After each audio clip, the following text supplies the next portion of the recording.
Miss Karee from Sunshine Academy in Alpine. Hey, on Friday is Johnny Appleseed Day, and we're going to talk about and learn about Johnny Appleseed. We're going to learn about apples, and we're going to learn about orchards and all kinds of fun stuff. So I have a special story today. It's called Johnny Appleseed. It's a poem by Rev Lindbergh, and the paintings are by Kathy Jacobson.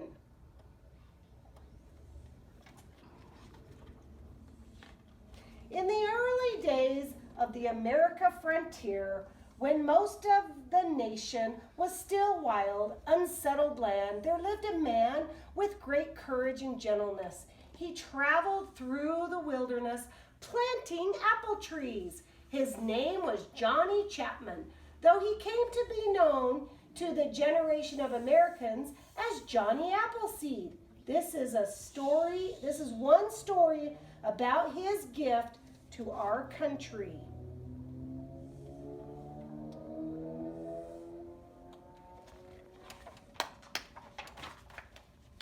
These apple trees were planted here a century ago.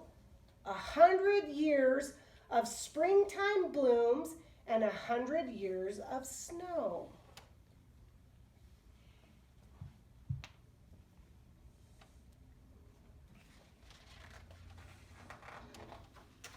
A 100 apple autumns with the wild geese flying by, 100 years of applesauce and steaming apple pie.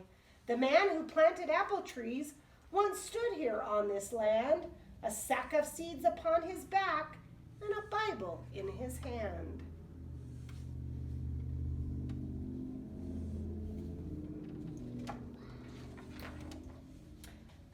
Young Hannah Goodwin saw him first, a stranger lean and lorn.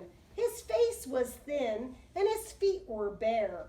His clothing was old and worn. The Goodwin family asked him to dine and talk a while. America was lonely then. He traveled many a mile. Wow, that's so spooky.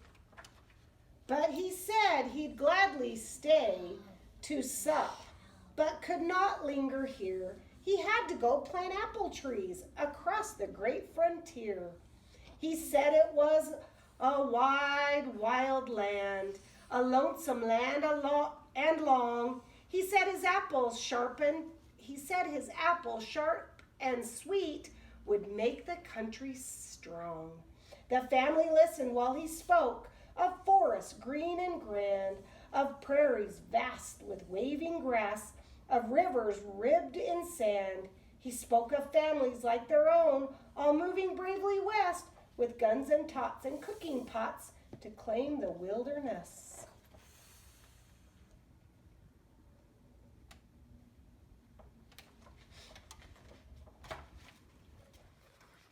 So there's a picture of all the stuff he saw.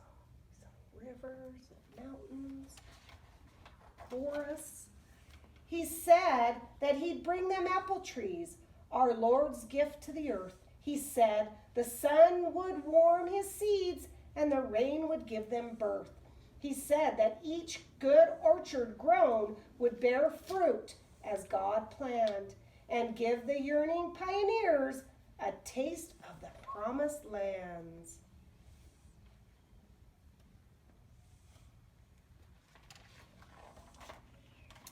The Goodwin family wished him well and watched him leave alone. He carried neither gun nor knife, nor weapon did he own. For though he walked alone and lorn through the dangerous land and wild, he said he'd harm no creature born. Each one was God's own child.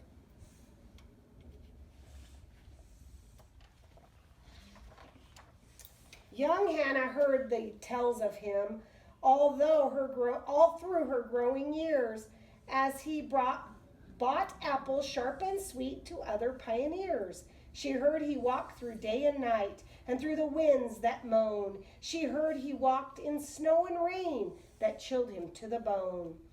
And where he walked, she heard he gave his blessings softly thrown, and scattered seeds among the weeds the sweet fruit wisely grown.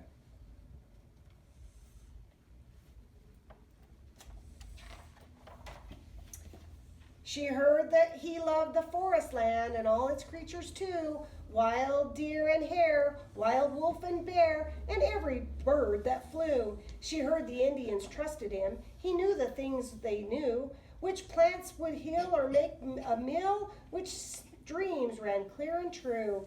He walked all trails and heard all tales. His orchard spread and grew, and where he went, the deep rich scent of apple blossoms blew.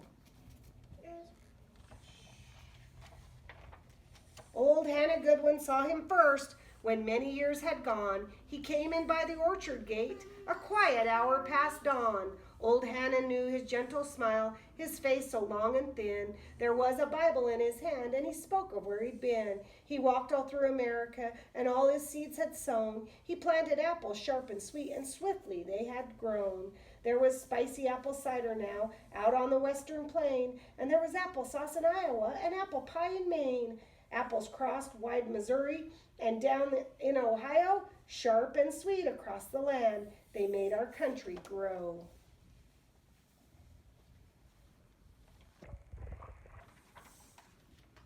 It's a picture of our country and all the trees and plants that he planted, all the apple trees. Old Hannah Goodwin offered thanks for her own trees grown so tall. He said no thanks were owed to him, the Lord had made them all. To grow the country or a tree just takes a planter who will seed and tend till in the end the earth's best dreams come true. He said farewell and traveled on. He did not come again, but in the orchard sharp and sweet, his apples still remain.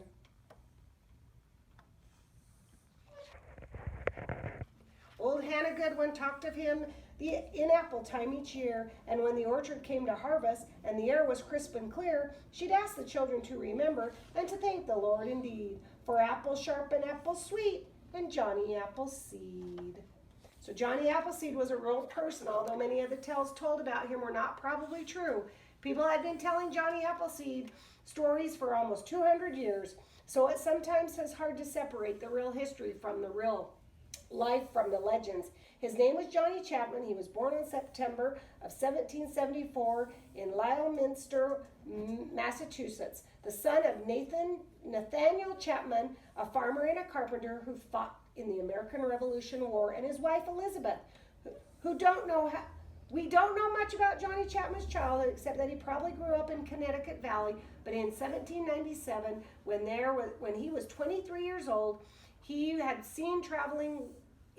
been seen traveling west to plant his famous apple seeds in Indiana and Pennsylvania and Ohio. Many people don't know this, but he even owned land in those states and established nurseries there to raise the care for the apple trees he distributed to the settlers of the American frontier.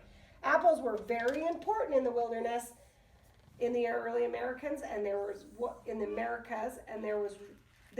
were one of the few crops that had grown and harvested easily and eaten from one form to another all year long. The end. Thanks, boys and girls.